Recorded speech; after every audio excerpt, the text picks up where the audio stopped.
So speed guys.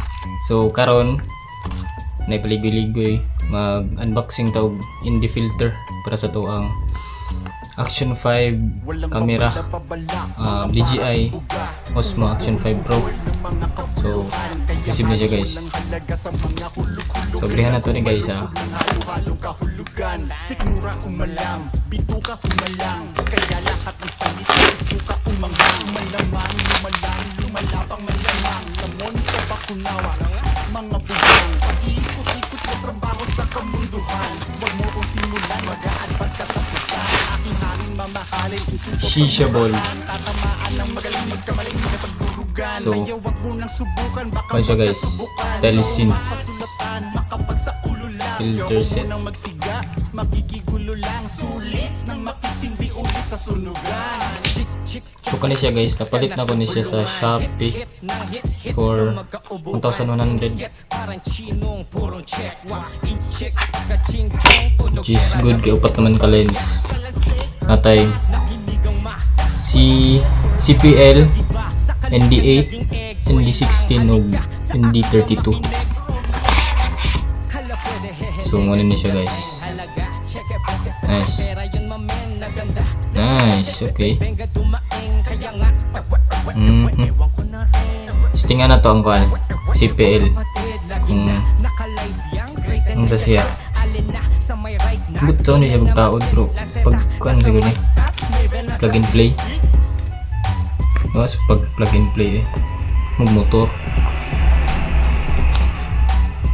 Oh. So tanggalan sa nato ning rubber sa atong kamera. Nya na to itaod daw taon na to ha. So maani siya guys, ato ang CPL. Nice.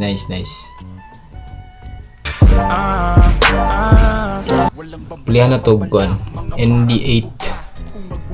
So kani siya guys, mga filter ni siya. Kanang magamit ni siya sa depende sa circumstance. Kaning CPL mong god is kanang mawa kana ganing if mag-shoot ka sa tubig, di ba kay naman ni reflection.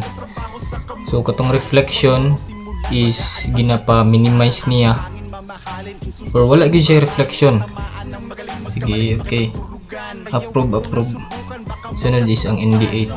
Kaning mga ND8, ND16 o ND32 is ginagamit nato ni siya if para mababaan ang exposure, labi nagkanang matutagawas niya grabe kahayag sa camera. Siyempre kay ano man yun ang mga action cam tas kay exposure, so kani ginagamit nato ni siya kay para malesen tong exposure para dili kay hayag bro. Wala tagi ko as Ginoo ba no. Testingan nato na ND8.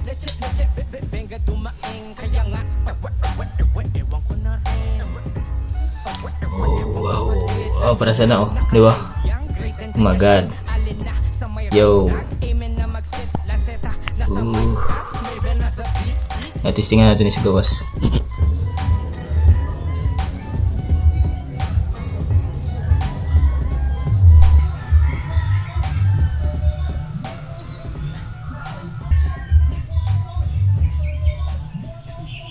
Walang babala, mga para kumbuga, kung magbuhol-buhol ng mga kapuluhan, kaya halos walang halaga sa mga hulog-hulog, alago malugog ng halo-halong kahulugan. So para tong ma-share sa inyo guys, rock roll.